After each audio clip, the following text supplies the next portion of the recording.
फ़खर, आप कुछ ऐड भी करना चाह रहे थे और फिर कॉन्वर्सेशन यहाँ भी निकली थी जिसका रीमा जवाब दे रही थी। आपने आइडियल जमहूरियत की बात की, मिसालें दी, तो कही थी पहले जो बुनियादी जुज़्व हैं जमहूरियत के वो तो एटलीस्ट पूरे करें ना मौजूदा हुकूमत और मौजूदा सिस्टम। जी बिल्कुल, 3 पॉइंट्स रीमा ने उठाए थे और तीनों के हवाले से मैं बात करना चाह रहा था। पहली वो बात कर रही थी कि आइडियल जमहूरियत है क्या पाकिस्तान में या नहीं है। देखें, जब ये 2022 में इमरान खान को हटाया गया था, एक बिल्कुल आइनी तरीके से हटाया गया था वोट ऑफ नो कॉन्फिडेंस के ज़रिए। उसके बाद इमरान खान ने जो कुछ किया वो सबके सामने है। क्या उन्होंने एक जमहूरी और क्या आइनी तरीक़ाकार से अपना एक प्रोटेस्ट किया था या नहीं किया था, ये सब के सामने है। जिस तरह से रियासती इदारों के हवाले से चढ़ाई की गई। रीमा दूसरा कंपेयर कर रही थी कि आप राहुल गांधी और जो कुछ पाकिस्तान में हो रहा है क्या उसको कैसे कंपेयर कर सकते हैं। 2 घंटे में राहुल गांधी जो है वो रिहा हो गए थे। बिल्कुल दुरुस्त बात कर रही थी। देखें, राहुल गांधी 300 लोगों के साथ एक पुरअमन तरीके से प्रोटेस्ट अपना जो है वो रिकॉर्ड कराने के लिए इलेक्शन कमीशन के ऑफिस की तरफ जा रहे थे। उसको अगर हम कंपेयर करें जो इमरान खान ने किया, वो क्या आप उसको कंपेयर कर सकते हैं या नहीं कर सकते। ये भी सबके सामने है कि जिस तरह से वायलेंट इमरान खान की ये सिर्फ ये नहीं है कि 9 मई से रिलेटेड है। उससे पहले आप 2014 का देख लें, प्रोटेस्ट में जिस तरह से किया गया, PTV, parliament, supreme court, prime minister office, जिस तरह इन्होंने किया था इदारों के ऊपर चढ़ाई, ये सब के सामने है। क्या ये एक आइडियल जमहूरियत में होता है या नहीं होता। और तीसरी बात ये कह रही थी रीमा जो फैक्ट्स के हवाले से कि क्या इनको मुलाकात तक तो नहीं करने दी जाती। जो अदालतों को रिकॉर्ड पेश किया गया है इनकी मुलाकातों के हवाले से, सिर्फ 1 से 1.5 साल में जो इनकी मुलाकातें कराई गई हैं वो कोई 454 मीटिंग्स कराई गई हैं इनकी, और जिसमें कोई 1600 से अबव जो है वो लोगों ने इनसे मुलाकात की है। उसमें से 590 के करीब इनके लॉयर्स भी मिले हैं। फिर इसके साथ साथ इनकी फैमिली की जो मीटिंग्स मुख्तलिफ औकात में वो की गई हैं वो भी कोई 273 टाइम्स है। इसी तरह जो मीडिया पर्सन से इनका इंटरेक्शन है जेल के अंदर वो भी अबव 300 है। तो ऐसा नहीं है कि ये जो है इनको बिल्कुल ही जो है वो आइसोलेट करके और इनको जो है वो एक किसी से मुलाकात नहीं करने दी जा रही। तो ये हकायक जो अगर हम उसके साथ बिल्कुल देखें तो ये आपकी स्टेटमेंट है, लेकिन मैं चाहूँगी पहले रीमा साहिबा जवाब दे लें तो फिर इसके ऊपर बात करते हैं। जी रीमा। अलीना, जमहूरियत को हम किस तरह डिफाइन करते हैं? I think this is very important, very pertinent question हम सब के लिए। आइडियल जमहूरियत क्या है, उस पर बहुत से मुख्तलिफ पॉइंट्स ऑफ व्यू पाए जाते हैं। आपको एकेडमिक लिटरेचर भी बहुत सा मिल जाएगा, लेकिन बाय एंड लार्ज एक कंसेंसस इस बात पे है कि जमहूरियत का मतलब है वोट के ज़रिए अपने हुक्मरान को इलेक्ट करना और एक कंपेटिटिव फील्ड होना कि मुख्तलिफ पॉलिटिकल पार्टीज़ या उम्मीदवार जो हैं वो आपस में कम्पीट कर रहे हैं और लोग उन्हें इलेक्ट करते हैं, वो पार्लियामेंट में आके हुक्मरानी करते हैं। ये बुनियाद है जमहूरियत की। उसके बाद आप कॉन्स्टिट्यूशनल डेमोक्रेसी ले आते हैं, सब्सटैंटिव डेमोक्रेसी ले आते हैं। इमरान खान साहब जो हैं, जो समझते हैं सिर्फ मैं ही हकदार हूँ, सिर्फ लेजिटिमेट वॉइस हूँ लोगों का, वो सब चीज़ें इसमें आ जाती हैं। Second part, substantive part, constitutional part, जिस पे वो यकीन नहीं करते। हमने क्या किया, एक बहुत मेरा ख्याल है ट्रेजेडी हुई हमारे लोगों के साथ कि हमने वो जो बुनियाद है जमहूरियत की, उससे ही पीटीआई को हटा के लोगों ने, अवाम ने पीटीआई को आउट ऑफ पावर वोट नहीं किया। अवाम ने बाकी पार्टीज को इन पावर वोट नहीं किया। हमने जो हमारे एक मैनिपुलेशन होता है सिस्टम का, उसमें ये सियासी जमातें जो हैं वो साथ मिल बैठी और उन्होंने उस जमहूरियत की बुनियाद को ही ख़त्म कर दिया।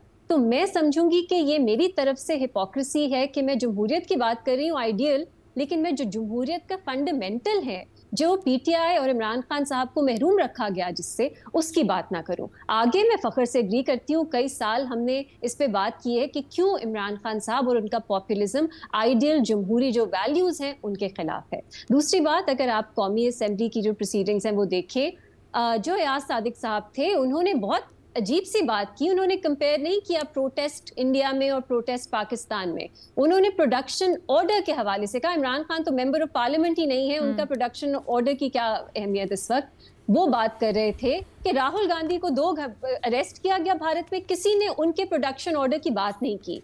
मतलब आप कैसे बात कर सकते हैं? ये कोई कंपैरिजन नहीं बनता। ये प्रोटेस्ट के तरीके कार का कंपैरिजन नहीं है, ये प्रोडक्शन ऑर्डर की बात है। राहुल गांधी का कोई क्यों प्रोडक्शन ऑर्डर मांगेगा जबकि वो सिर्फ डिटेन हुए हैं और 2 घंटे बाद में वो वापस आ गए। तीसरी बात जो रीना बहुत अहम है, आपने भी, मेरा ख्याल है आप भी इस पे बात करना चाहती थी, मुलाकातें। देखिए, अब let's not fool our audience, मुलाकातें हो रही हैं लेकिन सिलेक्टिव हो रही हैं। उसके पीछे क्या तरीकाकार है, कैसे फैसला करती है police authorities, jail authorities sorry, कि कौन इमरान खान साहब से मिलेगा, इस पे एक्सेस पे बहुत ज्यादा पाबंदियां हैं। इस एक्सेस पे देखा जा रहा है कि किसको मिलने देना है, किसको नहीं मिलने देना। ये सही नहीं है, जेल मैन्युअल के हिसाब से सही नहीं है, अदालत के फैसलों के हिसाब से सही नहीं है, बुनियादी इंसानी हकूक के हिसाब से सही नहीं है। अब इसको हम बैठ के डिफेंड कैसे कर सकते हैं कि नहीं, क्योंकि वो लोगों से मिल रहे हैं 100 से ज्यादा, जितनी भी फखर ने बात की, मैं डिस्प्यूट नहीं करूंगी, लेकिन ये सिलेक्टिव मुलाकातें हैं और इस पे जो है एक रिस्ट्रिक्शन रखी जा रही है कि किसको मिलने देना है और किसको नहीं मिलने देना, और ये बहुत एक प्रॉब्लमैटिक चीज है मेरी नजर में। खैर और भी बहुत बातें हैं लेकिन लंबी मेरी तकरीर हो गई। मेरे पास टाइम बड़ा महदूद है, तो प्लीज मैं जल्दी से चाहूंगी कि आप लोग अपना सिलेक्टिव मुलाकातों के हवाले से, सिर्फ सिलेक्टिव मुलाकातों के हवाले से ही मैं बात करूंगा। देखें, ये जो सिलेक्टिव वाली जो एक टर्म यूज की जा रही है ना पीटीआई की तरफ से, ये भी इसमें बायसनेस है। आप देखें कि ये जो शुरू किया गया था ये सिलेक्टिव मुलाकातों के हवाले से, ये सलमान अकरम राजा साहब की तरफ से किया गया था। सलमान अकरम राजा साहब ने जब ये बयान दिया था उससे 2 दिन पहले ये मुलाकात करके इमरान खान के साथ आए थे, और उसके बाद नेक्स्ट जब ये मुलाकात करने गए तो वो बैरिस्टर गोहर को जाने दिया, इनको नहीं जाने दिया। तो उस बुनियाद के ऊपर इन्होंने कहा कि ये सिलेक्टिव लोगों को भेज रहे हैं। 2 दिन पहले ही अलीमा खान और सलमान अकरम राजा मिल के आए थे। इसी तरह ही होता है कि आप ये नहीं जो जेल मैनुअल के तहत के आप रोजाना की बुनियाद के ऊपर चले जाएं, जो बाकायदा डेज वो किए गए थे, तफीज किए गए, ट्यूसडे और थर्सडे का डे फिक्स किया गया। ट्यूसडे को वकला मिलते हैं, थर्सडे को फैमिली वाले मिलते हैं, एग्जैक्टली फैमिली के लिए। अब मसला ये आ रहा है कि अगर ट्यूसडे को लिस्ट दी गई, लेट्स से फखर दुरानी, उमर चीमा साहब और सलीम साफी साहब मिलेंगे, उस लिस्ट में नाम आप तीनों के हैं, तो उन्होंने कहा अच्छा सिर्फ उमर चीमा साहब को भेज दो और फिर अलीना और रीमा को भेज दो। Who are the jail authorities to decide कि अलीना और रीमा जाएंगी, और जिनके नाम है, जिनसे खान साहब मिलना चाहते हैं, साफी साहब और फखर साहब, और वो नहीं जाएंगे, एग्जैक्टली वो नहीं जाएंगे। ये बेसिकली मसला है अलीना, ये मसला है कि ये एक हफ्ते अगर कोई पहले मिल के आता है तो नेक्स्ट वीक भी अगर वही चला जाता है, तो उस बुनियाद के ऊपर ये एतराज़ लगाया गया था। और ये बाकायदा जो लिस्ट है और नाम है ये इमरान खान की तरफ से, और ये इमरान खान की तरफ से ही अप्रूव होके आती है लिस्ट। सर इसके ऊपर भी एतराज़ आया है कि खान साहब वो लिस्टें नहीं अप्रूव करते हैं, उनकी अथॉरिटी नहीं है। और अगर खान साहब ये कहते हैं कि वो 6 दफा एक ही बंदे से मिलना चाहते तो होना चाहिए। ये तो जो इनके जो जुनैद अकबर साहब हैं वो खुद अपने ही रहनुमाओं के ऊपर एतराज़ लगा चुके हैं, और इस तरह से उन्होंने वो कहा भी है कि ये खुद पीटीआई के अपने लोग हैं जो कि बताते हैं कि फ़लाँ शख्स को जाने देना है, फ़लाँ शख्स को नहीं मिलने देना। तो ये तो पीटीआई के अंदर भी ये एक लड़ाई है और एक दूसरे के ऊपर इल्ज़ामात भी हैं कि ये शायद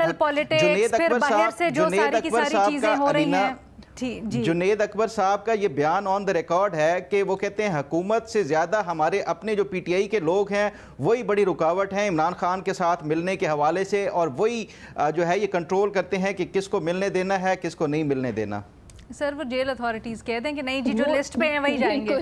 अलीना, फैसला तो जेल अथॉरिटीज करती है ना, पीटीआई तो नहीं करती, और ये दुरुस्त है। पीटीआई में इन फाइटिंग है, पीटीआई के जो लोग हैं वो एक्सप्लॉइट कर रहे हैं इस सिचुएशन को, लेकिन इसका मतलब ये नहीं है कि सही नहीं है, राइट्स नहीं है, जेल मैनुअल के उसूल नहीं है। ये पूरा आर्बिट्ररी तरह से बल्कि सिलेक्टिव तरह से किया जा रहा है, और पीटीआई के अंदर भी बहुत लोग हैं जो स्टेटस को खुश है कि वो पीटीआई इमरान खान साहब से मिले, और कुछ लोग हैं जो ना मिले। तो ये पूरा एक सिलसिला चल रहा है। एटलीस्ट मैं तो इसको डिनाई नहीं कर सकती, जो मेरे सामने फैक्ट्स हैं उसको देखते हुए। ठीक है जी, इसी के साथ लेते हैं हमारे तजियाकारों की। आपने बुनियादी सवाल के ऊपर राय जानी, डिवाइडेड है ज़रा इसके ऊपर पैनल कि क्या करना चाहिए पाकिस्तान तहरीक इंसाफ को या नहीं। बहरहाल पाकिस्तान तहरीक इंसाफ की सियासी बसीरत का शदीद किस्म का टेस्ट इस वक्त कि क्या होना चाहिए। मुज़ाकरात एक तरफ, लेकिन बाकी भी जो आगे जिस तरह से चलना है वो भी पाकिस्तान तहरीक इंसाफ को इस वक्त सीरियसली स्ट्रैटेजाइज करना पड़ेगा।